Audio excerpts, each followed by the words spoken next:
Wynn, founder of Be Sharp and the International Academy of Be Sharp Teachers, and you're watching Be Sharp Teacher TV. This is the place teachers come when they want to train sharp, when they want to be inspired to teach sharp, and most importantly, empowered to be sharp.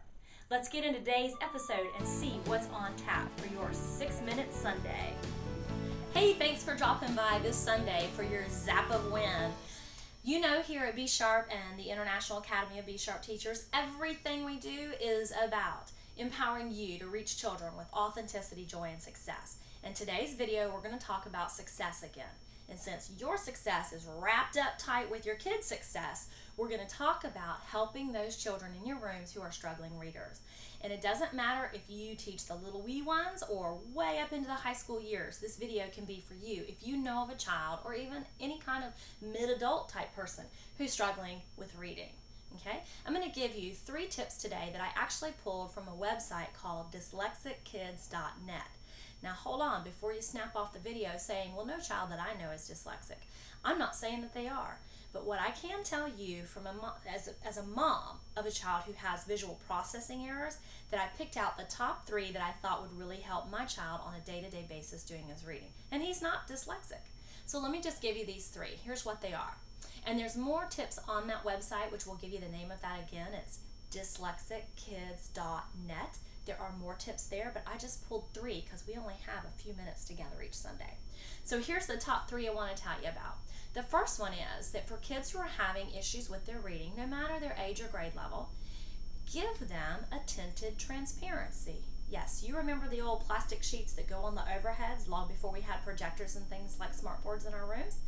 Well, they sell those plastic sheets in different colors. So I would suggest like a pale baby blue or a creamy yellow or a very pale pinkish kind of color.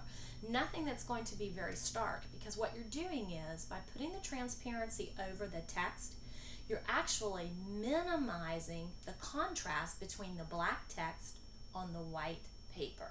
That's a very stark contrast for our eyes to take in, and if you can put a pale blue tinting over the top of that, it just brings it all down and kind of calms it out for your eyes. So that's a great strategy, I thought, or great tip.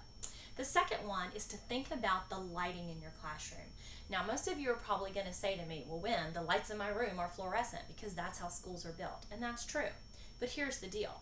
You have some options. If you have windows, open up the blinds and let the natural light filter in among your fluorescent lights. Some of you may not have but a window this big, because I know that's how they're making school these days, right?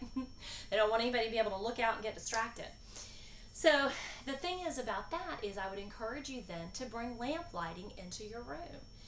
Anything that you can do to help minimize the glare that's produced by fluorescent lighting. Okay, so if you can infuse 2 or 3 lamps into the lighting of your room, that right there will take some of that glare and some of the pressure of having to focus and shift papers off of the child who's struggling to read. Listen, they don't need to be fighting with glare, not when they are just trying to get the reading done, right? It's hard enough to learn all your letters and their sounds and how they come together to make words and then read for punctuation and then comprehend it and blah, blah, blah, blah, with fluency, right? Okay? So let's take out all the other issues we can. We'll put a gentle tinted transparency over the top to calm down the contrast. We'll bring in some natural lighting to take off some of that glare. And then the last thing I'll suggest to you today is to offer kids who are struggling a straight edge. What about an index card that just drops down line by line by line? It helps train the eyes to focus and go from left to right together. I can tell you, as a mom of a son who has visual processing issues, to look at him read, you'd think he was fine. But what we learned when we did some testing with him was that his eyes were going all over the page, and they weren't going to the same word at the same time. And you'd have never known this about my little cherub. Okay? So giving him an index card really helped to just focus, to help his eyes to come together and at least to get on the same line. And then with some other kinds of trainings that we did, we helped his eyes to actually begin to do the left to right. But here's another tip that comes from our website, not my website, but the dyslexic-kids.net website. And that tip says, if you give a straight edge, draw an arrow on it. You know, a ray that points from left to right. So as the child is tracking text, it's just another visual symbol that says, move this way, move this way. Hey, eyes, move this way.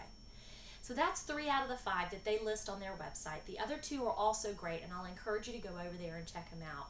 But for today, our time is just about up. So let me say to you, remind you, 3 steps to make reading easier for any level of struggling kid. Tinted transparencies, check your lighting, and then give them that straight edge, preferably one with a little arrow drawn on it to guide them left to right. Hey gals, I'm so excited to have you with me on another Sunday for these 3 tips to help struggling readers in your room. It's so important that we do whatever we can to bring success to these kids, right? I know you have it in your teacher's heart. If you like the video, hit the like button. If this resonated with you, or if there's somebody across the country or the world that you think it will resonate with, please share the video. Nothing we do here is a secret. In fact, we want it to all be shared out with folks. And most importantly, I want to challenge you today that if you have a comment about this video, if you have another tip to help struggling readers, we want to know about it.